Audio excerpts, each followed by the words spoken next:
When I left town for 3 weeks to care for my dying aunt, my parents sold my dog behind my back. They didn't tell me. They didn't think it mattered. I walked out of that house with nothing but a suitcase and a mission to get Roscoe back. What followed was a race against time, a new life built from nothing, and a journey I never expected, one that led me to love, fatherhood, and a future far from the people who betrayed me. Before we dive into this intense story, we have a small favor to ask. Drop a comment below and tell us where you're watching from. It's always incredible to see how far our stories reach. Thank you so much. Now let's dive in. I was 19 when I first met Roscoe, a rescue dog, part Labrador and part German Shepherd with golden brown fur and intelligent amber eyes. He had been found abandoned in an alleyway, malnourished and scared by a local shelter. That day, I hadn't even planned on adopting a dog. I had simply stopped by to drop off some donations, old blankets and cans of food, but as I walked past the kennels, he looked at me. Not with fear or aggression, but with something deeper, hope. That was all it took. I filled out the paperwork, signed the adoption forms, and brought him home that evening. My parents were furious. "Take it back!" my father snapped the moment I walked through the door. My mother didn't even look at me. She just crossed her arms and shook her head. They had never liked animals, not because of allergies, not because of trauma, just because they saw them as inconvenient, dirty, and unnecessary. I spent hours that night pleading my case, promising that I would handle everything: feeding, walking, vet visits, training. Eventually, my parents relented, but with conditions. Roscoe was to stay in my room at all times. He was never allowed on the furniture. I had to pay for every single expense myself. For the next 14 months, Roscoe and I became inseparable. I woke up at 5 a.m. every morning to walk him before work. At lunch, I would race home to let him out. Every evening, we went to the dog park where Roscoe ran with boundless energy, playing fetch and making friends. At night, he would curl up at the foot of my bed, his tail thumping happily. My parents never warmed up to him. They barely acknowledged his existence. If he entered a room, they left it. If he wagged his tail at them, they ignored him. After a while, Roscoe stopped trying. Then, everything fell apart. One afternoon, while I was at work, my phone rang. It was my uncle. "James, it's your mom's brother. It's bad. Your Aunt Linda has been diagnosed with stage 4 cancer. She doesn't have much time." My Aunt Linda wasn't just my mother's sister. She was my second mother. After my parents, she was my closest family. She had taken care of me every summer, baked me birthday cakes, and been the one adult in my life who actually cared. I had to go see her. She lived in New Mexico, an 18-hour drive from where I was in Colorado. I planned to stay for 3 weeks to help with her care, but there was one problem. Roscoe. He hated car rides. Even a short drive to the vet sent him into a trembling panic. An 18-hour trip would be torture for him. I called every kennel in town, but they were either fully booked or required vaccination records I couldn't locate in time. My usual dog sitter had moved out of state. I was running out of options, so I begged my parents. At first, they flat out refused. My father didn't even look up from his newspaper. "Not happening." My mother simply muttered, "We never wanted that dog in the first place." For 4 days, I pleaded with them. I offered to pay them $30 a day. I pre-measured every meal, wrote out detailed instructions, and arranged a quiet spot in the basement where Roscoe could stay so he wouldn't bother them. Finally, 2 days before I had to leave, my mother sighed and said, "Fine, but just this once." I had no idea what I was walking into. For the first week in New Mexico, I called home every day. Each time, my father answered with the same clipped response, "Dog's fine." When I asked for video calls, they complied. For 3 days. I saw Roscoe on the screen, quiet, subdued, not his usual energetic self, but healthy. Then the video calls stopped. The last 5 days of my trip, my parents barely answered my calls. When they did, they refused to let me see Roscoe. "He's sleeping. We're busy right now. He's outside. It's fine." I tried not to panic. Maybe they were just being difficult. Maybe I was overthinking. I wasn't. Where's Roscoe? I arrived home late at night. The moment I stepped inside, I dropped my bags and called out, "Roscoe!" Silence. He always ran to greet me, jumping, spinning, barking with excitement. Nothing. I checked my room. Empty. I checked the basement. Empty. I checked the backyard, the garage, everywhere. Finally, I stormed into the kitchen where my parents sat drinking coffee, completely calm. "Where's Roscoe?" My father cleared his throat. "We found him a new home." My brain stopped working. "What?" "Taking care of him was too much work," my mother said. "So we put up an ad online. A nice family from Utah took him. They sold my dog, without asking, without telling me, while I was taking care of my dying aunt. I felt numb. "You sold Roscoe?" My voice didn't sound like mine. We got $300 for him, my father said, as if that somehow made it better. I couldn't breathe. Give me the family's number, now. My mother shifted uncomfortably. Didn't get it? What do you mean you didn't get it?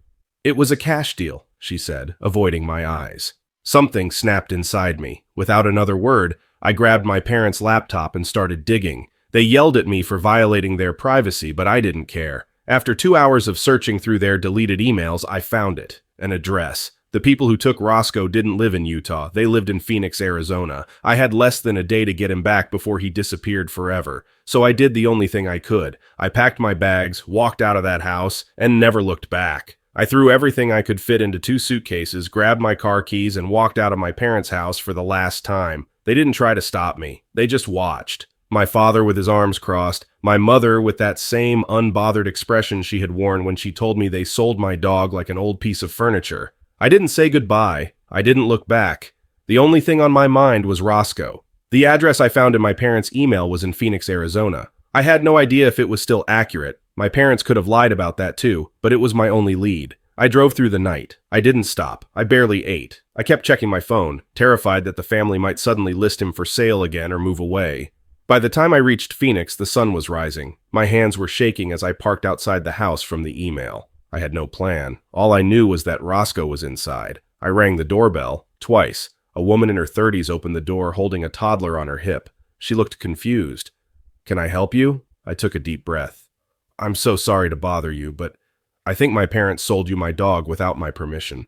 Her eyes widened. "Wait, you're talking about Roscoe?" I nodded quickly, my heart hammering. She stepped back, still holding the toddler, and gestured for me to come in. The moment I stepped inside, I heard him. A single bark, then another, then the sound of paws skidding across hardwood floors. And before I could even react, Roscoe barreled into me. His entire body was shaking with excitement, his tail wagging so hard it was a blur. He jumped up, his paws hitting my chest, his tongue licking my face as I dropped to my knees. I buried my hands in his fur. I had imagined this moment so many times during the drive. Wondered if he would remember me, feared that he had moved on. But he hadn't. He still smelled the same, still wiggled against me the same way, still pressed his forehead against mine like he had done every night before we went to sleep. Tears blurred my vision. "I'm so sorry, buddy," I whispered. "I'm so sorry." The woman, whose name was Melissa, looked stunned. "We had no idea," she said. "Your dad told us he was moving to an apartment that didn't allow dogs and that you had already left for a new job out of state." I clenched my jaw. Of course. Melissa glanced at Roscoe, who was still glued to my side. "Look, we only had him for 5 days. My kids like him, but we can tell he's been sad, like he was waiting for someone." I swallowed hard. "I'll pay you back. However much my parents charged you, I'll cover it. Plus more if you want."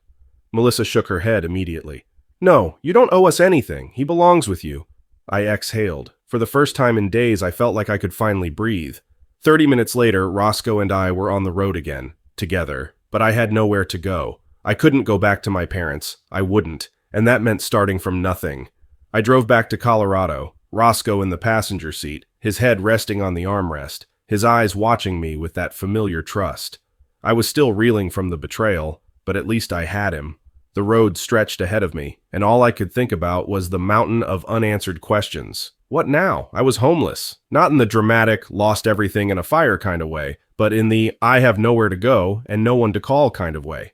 With Roscoe beside me, I drove back to Colorado knowing full well that I couldn't return to my parents' house. And I didn't want to. For the first few nights, I slept in my car.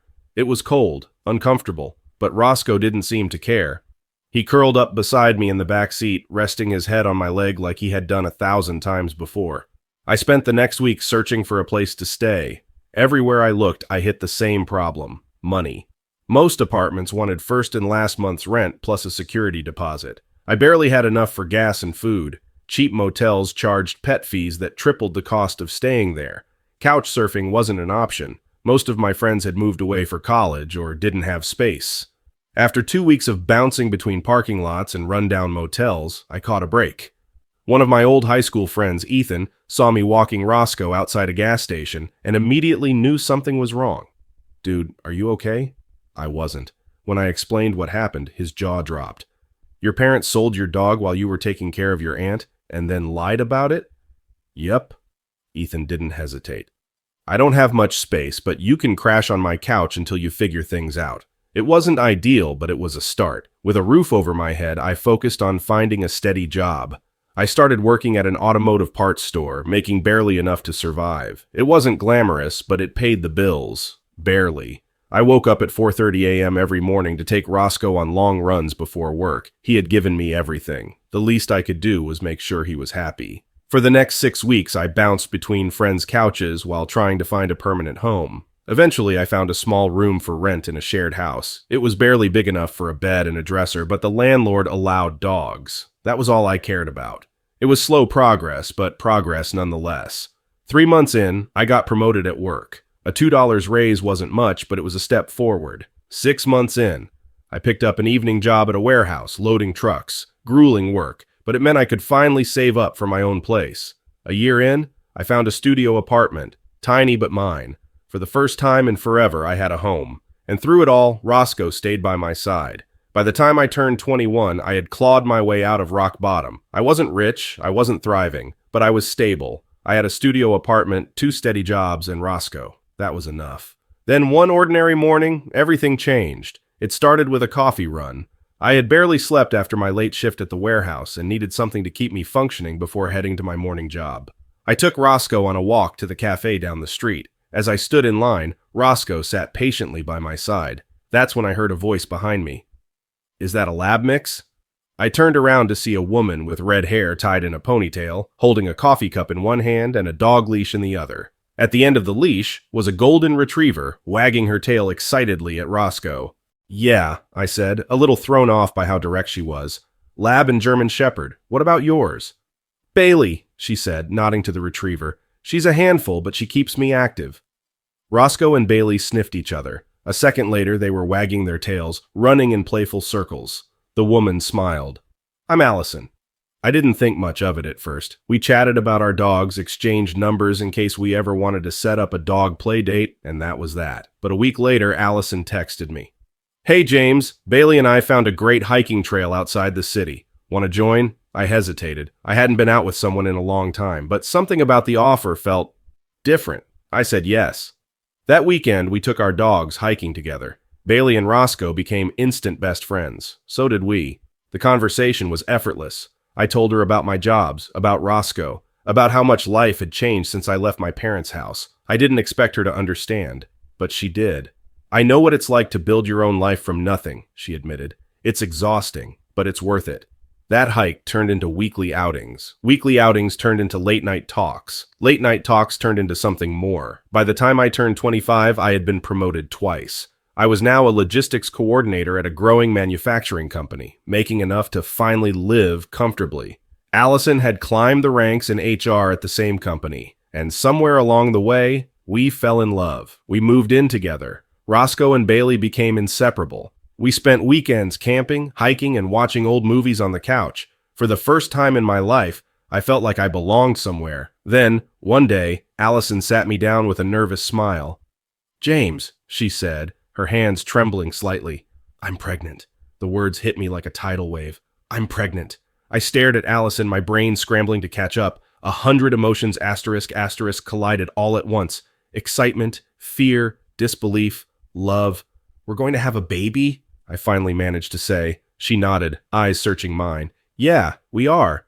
Roscoe, as if sensing the moment, nudged his head against my arm. And just like that, everything I thought I knew about my life shifted. The months that followed were a blur of preparing, planning, and processing. We converted the spare bedroom into a nursery, painted the walls a soft blue, and filled it with books, stuffed animals, and more baby supplies than I thought could exist.